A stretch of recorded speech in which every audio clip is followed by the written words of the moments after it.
simplement pour dire que je vais commencer par être agréable, mais après je vais l'être un petit peu moins, normalement. Voilà, bon, alors, indépendamment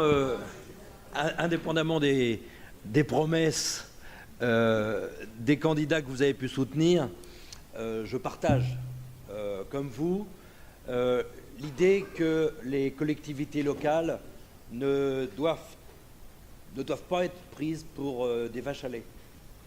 Et je pense que pour l'année 2018, c'est un vrai problème que les régions soient encore mises à contribution pour combler le trou du budget de l'État.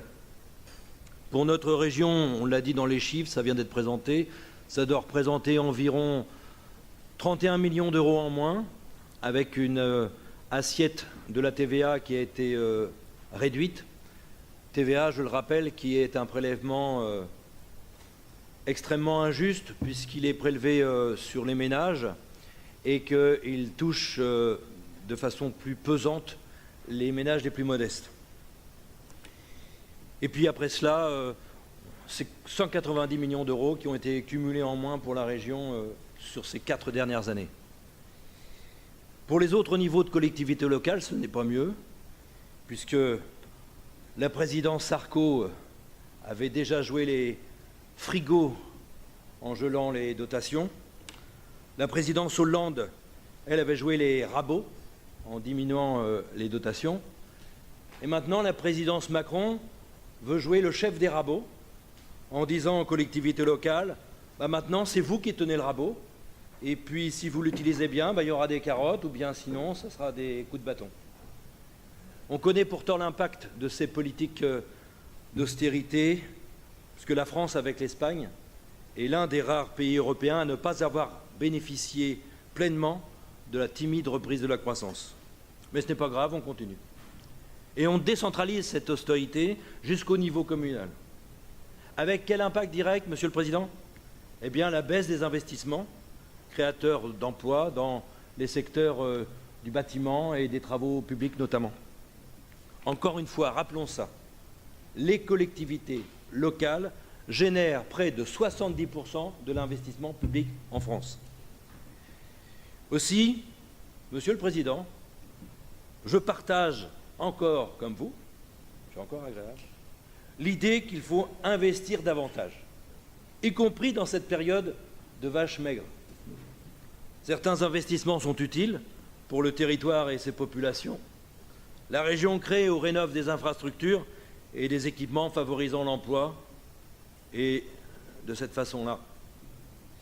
Et même si les usagers peuvent y trouver de l'intérêt, notamment en termes de confort, dans les transports ferroviaires, là je suis moins agréable parce que je réprouve, comme mon groupe, la substitution de la région au rôle de stratège de l'État dans l'aménagement équilibré du territoire. De même, nous réprouvons les investissements que nous estimons inutiles, tels que le contournement Est, on l'a dit tout à l'heure, je ne vais pas refaire le débat, mais ces 35 millions d'euros supplémentaires que vous mettez sur la table pour vous substituer au département à la case, alors même qu'on constate une baisse des dotations de l'ordre d'environ 31 millions d'euros.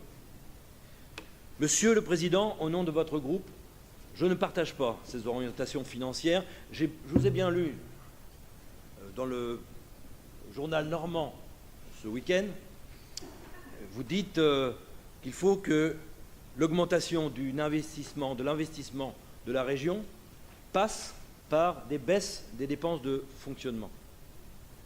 Bien, dites-nous, Monsieur le Président, concrètement, où est-ce que vous allez exercer ces baisses? Quelles seront les subventions qui seront visées par les baisses? Est-ce que vous allez, oui ou non, exercer des baisses sur les dépenses de personnel? Vous savez, Monsieur le Président, quelles sont les conséquences désastreuses sur le niveau du service public rendu quand on diminue le nombre de ces agents? Par exemple, il n'y a plus d'agents pour renseigner ou pour rassurer les usagers qui fréquentent certaines gares. Et alors, je vous lis et vous dites, les fonctionnaires normands vont revenir aux 35 heures. Alors, qu'est-ce que cela laisse sous-entendre? Ça voudrait dire qu'ils ne travaillent pas assez? Et là, il faut s'expliquer, Monsieur le Président. Est-ce que vous voulez réduire par exemple, le nombre de temps partiel pour les agents qui le souhaitent? Est-ce que vous voulez lutter contre l'absentéisme? Ou est-ce que vous voulez diminuer le nombre d'agents fonctionnaires à moyen terme? Voilà, Monsieur le Président, je ne partage pas cette idée qui consiste à investir en recourant principalement aux ressources propres à hauteur de 48%. Parce que, premièrement, cela pèse sur les dépenses de fonctionnement. Deuxièmement, parce qu'il y a encore temps de contracter davantage d'emprunts à des taux qui restent encore historiquement bas. Troisièmement, parce que le niveau d'endettement de la Normandie est le plus bas des régions de France et que cela autorise une progression. Et enfin, parce que notre région, en 2016 et sans doute en 2017, n'a pas sollicité d'emprunt. Donc, pour notre groupe, il est légitime et efficace financièrement d'emprunter actuellement à une hauteur dépassant les 20% de recettes pour réaliser les investissements utiles et ne pas dégrader la section de fonctionnement. Pour ces raisons, le groupe des élus communistes et du Front de gauche ne partage pas ces orientations budgétaires pour 2018.